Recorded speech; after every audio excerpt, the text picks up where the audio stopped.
Hey guys, it's coming home, coming home. The Euros is coming home. England, yeah!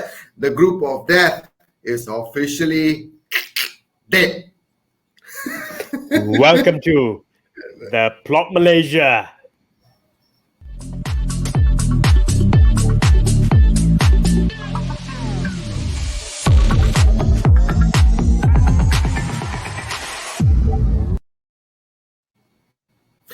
Hello, welcome to the Plot Malaysia. This is our 54th episode. This is the show for the fans. By the fans. Whoa! What a day for England fans, I can tell you. Didn't expect the scoreline, to be honest. Honestly, didn't expect the result. But hey, it's a win. It's a win. Really, really happy day for all of us. So yeah, over to you, Harry. I can see the joy in your face, Ram. Absolutely, it was a fantastic day of football again. Not as good as the day before. Not anywhere near as good as the day before. But yeah, it's coming home apparently. So, let's see. I think what we want to do is review yesterday's game, talk a bit about England, Germany, and see what was the difference in the end, Ram, in your opinion. Well, I started off, of course, with the Germans being a bit stronger in the sense, of course, they were having a high press, So I thought they looked stronger. They were going to score the goals. They were going to bag it in. But I think England exploited the wings a lot more throughout the game. So obviously, they couldn't attack in the middle, so they went down the wings. And I felt Luke Shaw was impressive yesterday for me. I felt Saka was absolutely amazing in the first half. He was daring, receiving the ball, taking on players. He was brilliant. I thought Declan Rice was also good in the middle. I thought both Calvin Phillips and Declan Rice. Phillips and Declan Rice. And I thought, I know I said a lot of things about this man, or I know I had my reservations about him at United, but he made the defense rock solid for England yesterday. He was everywhere. He was able to clear the balls. He was going forward. He was making those passes. Brilliant from Maguire. He got the man of the match yesterday. The award for man of the match yesterday. But I also got to give a shout out to Jordan Pickford. I mean, to me, that guy saved England to some extent. But hey, your boy Jordan Henderson did really well when he came on. I thought he was brilliant as well. And of course, Jack Grealish. My goodness, time and time again, I don't know why Southgate doesn't start him on. Why does he wait for the death to bring him on? Why not start him on? Kill the game off early. That's because he's not a good enough manager. It's a fact. Exactly. He's not a good enough manager. Okay, so Harry Kane, well done to him as well. He's got his first goal. He's got his campaign just started yesterday. Let's hope he's up for more. But wasn't really impressed with him overall. He was not, his prolific finishing abilities. I thought he made some silly choices. Instead of taking it a shot over first time with his left foot, he decides to go around the keeper. Those are decisions that I think a prolific striker, does not make. They do not make that mistake. They just whack it. I think he had 9 touches the ball in the first half or something like that. Crazy stat. Yep. Exactly. I mean, he came on better in the second half, to be honest. But yeah, I think the players turned up yesterday. And of course, Raheem Sterling, he's the one with the goals. Oh, yep. He's scoring. Yep. He's scoring the most goals for England. No matter what people say about him, with England, I know he's favoured by Gareth Southgate, but I think he has showed why he is the first choice to come on in the starting lineup. So kudos to him. Well done.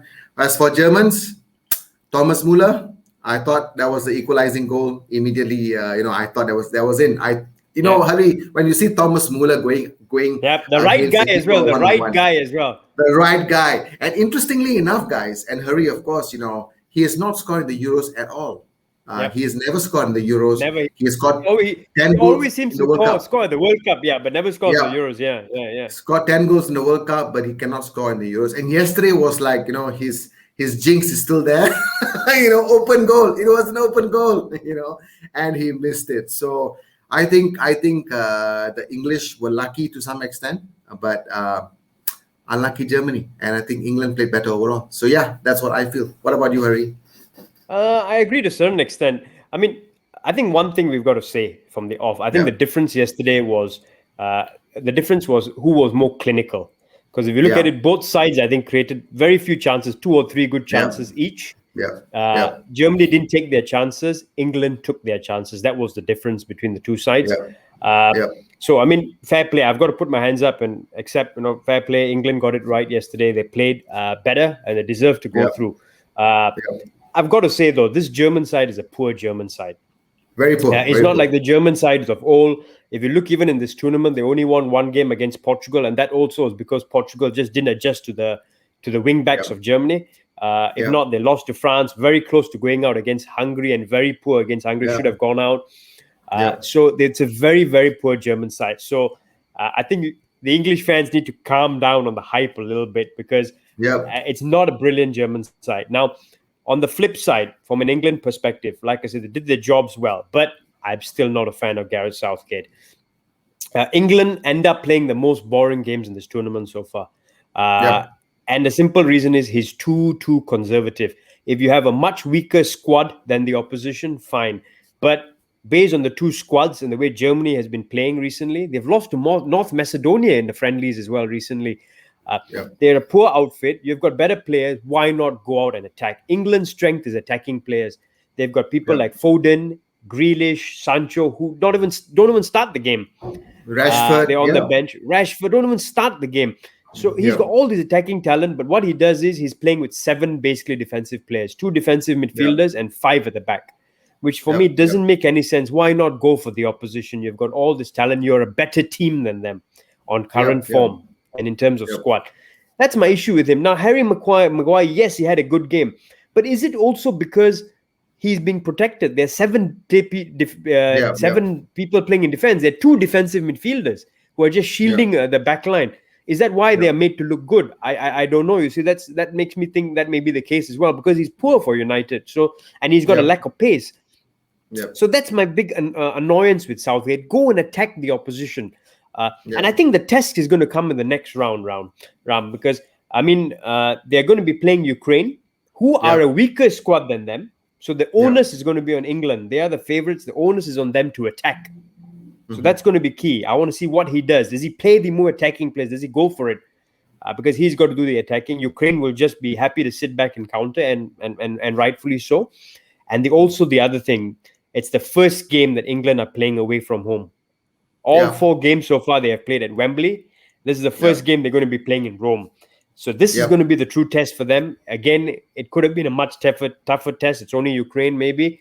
But I'm not as impressed with England, to be honest. I mean, they've gone through. They got their game plan right yesterday. But I just think the manager leading this squad of very talented players is too conservative, is too defeatist, and too negative, in my opinion. Now, 100%. Credit where it's due. I thought Pickford had a good game. For some reason, this is the Pickford that we see for England. And then that's the Pickford you see for Everton. And it's the flip, and it's the flip for Harry Kane for some reason in this tournament. I mean, Jordan Pickford, I thought stood out. I thought the 2 defensive midfielders, Declan Rice, Calvin Phillips, were good. And Sterling, I got to put my hands up. We wanted him to drop Sterling, play Sancho and all instead. But Sterling has been the man for England. He's got 3 goals in the tournament, top scorer for them. So, and Harry Kane hasn't been performing. So Sterling has had to come into his own, and he's done well. So I think fair play. From a German point of view, bye-bye Germany. You were one of the poorest German sides I've seen. Wiedersehen. Yep. One of the poorest German sides I've seen in a long time in the tournament. Very poor, very slow. The coach, the manager as well, Joachim Low. I mean, I'm glad he's leaving now. He's done a lot for Germany, but he's been poor. I think, he was making substitutions only like with 1 minute or 2 minutes to go. And he's got such a strong bench. He's got Sane on the bench who comes off late. He's got Gundogan who never came on. He's got Musiala, who's a young guy who's got a lot of talent. He brings him on in stoppage time. I don't know. Serge Gnabry came on, but a bit too late. I thought it was poor. And again, like I said, the difference between the two sides was England were more clinical, and it's also because when I saw this meme, I couldn't help it. There's a counter attack. I'll call you back. Oh wait, let's talk. It's only Timo Werner. He's going to miss.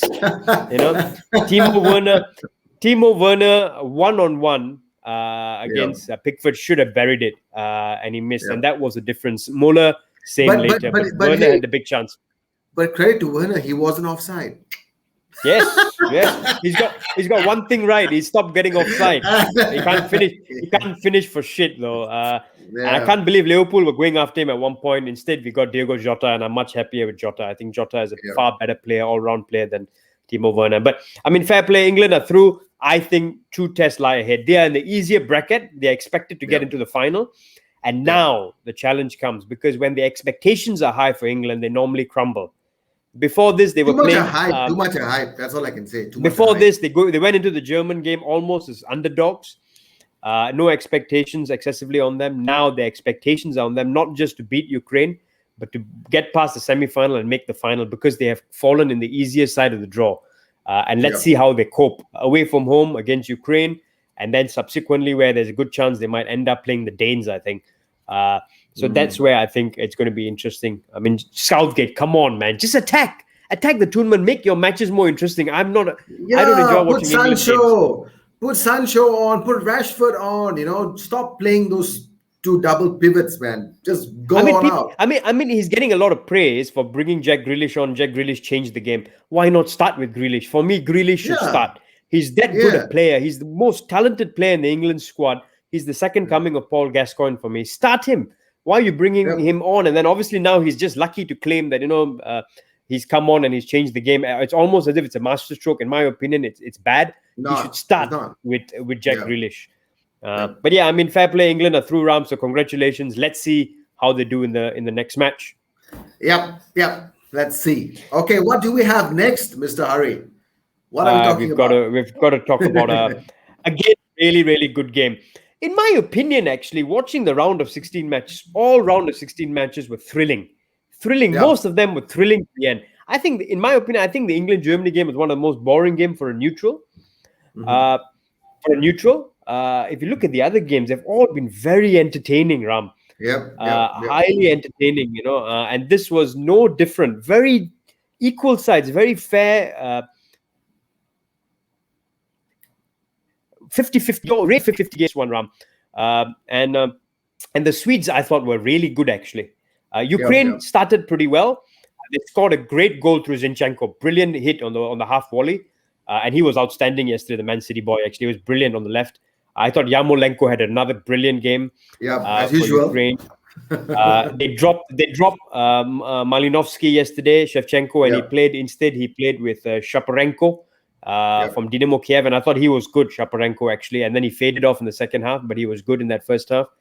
Quite a creative young talent. They started well, had a goal, and then after that, Sweden took over. I thought Sweden were brilliant for the rest of the first half. They scored a deflected goal through Emil Forsberg, who was exceptional. He's now on to 4 goals. Outstanding, Yesterday, he was outstanding. He scored a deflected goal, but his overall play was brilliant. He's left the tournament with 4 goals, second top scorer, and he should have been top scorer because he had 2 shots that hit the bar in the second half. He curled one into the bottom post. He curled another brilliant shot into to hit the post, woodwork at the top as well. So Sweden were brilliant in the second half. I thought the early parts of the second half. Isaac was really good. Kulusevski. Kulusevski is such a good player. What a player. He forced a brilliant save from the Ukrainian keeper in the second half. He was very involved in the first half with one-touch play, getting past people. His combination play with Isaac was good. I think if you remember, I spoke about the 2 strikers for Sweden, and their combination play was really good with Forsberg playing with them in behind. So Sweden were good, actually, a good value. Probably should have been ahead. Ukraine came back into it again in the later part of the second half, and then at the end of the game, it was just even Stevens. Ukraine hit the bar in the second half as well. And then extra time. Oh my God, Ram, that tackle. That should be a ban for like a month, 2 months, that red card. Did you see that challenge? Yeah, I think it was the foot on his, was it? I can't remember. Man, the Swedish centre-back got sent off for a high tackle, studs up, high challenge, bang into the Ukrainian striker's leg. It was a leg breaker. Watch it, Ram, and you will cringe. Watch the tackle and you will cringe. It was so cringe-worthy. He could have broken his leg. I think he's injured as well now with that challenge. And it was a deserved red card. The referee gave a yellow, and this is where VAR comes in handy. VAR got him to view it again, and it was a clear as day red card. He went off. After that, Ukraine took over. 11 against 10 in extra time. Ukraine were the ones trying to push for the goal. Sweden were trying to defend for a penalty shootout, and it was going to a penalty shootout. And guess what? True to the round of 16 so far, last-minute goals from Croatia, from Switzerland, and Ukraine now. In basically stoppage time of extra time, they scored the winning goal. And the celebrations went wild. Shevchenko was jumping over. He was jumping and dancing. The players were elated. It's the furthest that Ukraine has ever gone in a major tournament. So kudos to them. Kudos. They're making history. Yep. Absolutely, and it was a brilliant goal to win it. And it was, I really feel good for the Ukrainians as a country, and for Shevchenko as well. It was the substitute striker who came on for Yarmolenko, who scored again a brilliant cross by Zinchenko right onto his head. Yeah, Domwick, brilliant cross by Zinchenko onto his head. Ukraine are through. Very, very even game. Could have gone both ways. In the end, Ukraine are the ones that are progressing to take on England. Oh well, Ukraine are full of surprises, aren't they, Harry? You can play any players in the bench, off the bench, or starting lineup, and they will do something for you. They will play their hearts out. So I think Andrei Shevchenko is the right man to lead this team as compared to Gareth Southgate for England. I think Shevchenko is going all out. He's putting in the right players. He's giving players opportunities. He's allowing the players to express themselves. What I realized from the game is that the Ukrainians are just free-flowing with talent. They're very technically gifted. Very technically gifted. And like I said, from time and time again, they are passing, triangle passing, absolutely amazing. They can do that to hurt any team. So if you ask me, again, I'm going to say this, right? As an England fan, should Ukrainians, be afraid of the English? No, the English should be afraid of the Ukrainians, because they can hurt you. So Gareth, if you're watching this, okay, buck up, man. Come on, wake up. I mean, England are by far favorites because Ukraine, not as talented squad. Plus, they played 30 minutes extra in extra time, so more tired. If England get complacent, this Ukrainian side can hurt you because they're really technically gifted. I've got to say kudos to Sweden as well. I thought they were just going to play a very defensive game yesterday, but I thought they played very well, actually. I thought Forsberg was outstanding in the tournament. He's already 30 years old, but some clubs should take a chance on him from Leipzig because he's a brilliant player. And he's been very impressive in the tournament. Kulusevski, watch this guy, Ram. He's going to be a real star. He plays for Juventus. He's going to be an absolute star. 21, 22 years old. And then Alexander Isak, same. He's going to get a big that guy. Alexander Isak, to me, is if he just adds a more clinical finishing touch to his game. Yes, he's outstanding. Yep. He's really outstanding. That's all I can say. So the two strikers for Sweden are brilliant. I thought for Ukraine, again, the two standout players. Zinchenko was brilliant, of course. The defensive defenders were good. But again, I think the two standouts for them are always Yarmolenko and Yaremchuk, the way they combine. The combination play is pretty good. So really interesting. But yeah, kudos Ukraine, and sayonara Sweden. Bye-bye, the Swedes. Bye-bye. Awesome. Ram, so obviously we're through. We're done with the round of 16. I'm going to catch up on sleep today and tomorrow. I think you're going to do the same, I'm guessing. Yep. I definitely am. I think it's time for me just to have a couple of days just to relax, chill, and then look forward for Saturday, the big one. Yep. Yeah, and then we go again on Saturday, obviously with the huge ties coming up. Just a quick roundup, guys. We're going to, as mentioned by Ram, we got something special coming up as we preview the quarterfinals in a couple of days' time.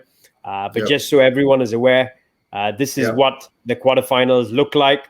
Belgium take on Italy in a firecracker of a quarterfinal tie. Switzerland, Spain is going to be very interesting. The Swiss are brilliant the way they knocked France out. So they're going to be high on confidence. Spain were brilliant against Croatia as well. Ukraine, England hot favorites here, but don't write off the Ukrainians. They've got nothing to lose, and they've got a deadly striker leading them in Andrei Shevchenko. So yep. And then a brilliant game, I think, again between Czech Republic and Denmark. I love that game. I'm looking forward to that, man. I think it's going to be brilliant. Denmark are probably favorites going into it, but the Czechs don't write them off. So I'm not going to ask you about predictions now, Ram, because we're going to cover this in a later show, a special show. But that's what the quarterfinals look like, guys. So yeah, Ram, over to you, man. Well, guys, it's been an excellent roundup. Hari, of course, thank you so much for your in-depth analysis on the game. I think it was amazing. Of course, your thoughts on the Ukraine game was very important to me because I fell asleep. To be honest, I didn't get a chance to watch the game. But thank you. It was been great. So yeah, we are looking forward to our special episode coming soon where we're going to preview the quarterfinals. So stay tuned, guys. Like our channel, subscribe, leave your comments down. We want you all to participate so we can read those comments up as well.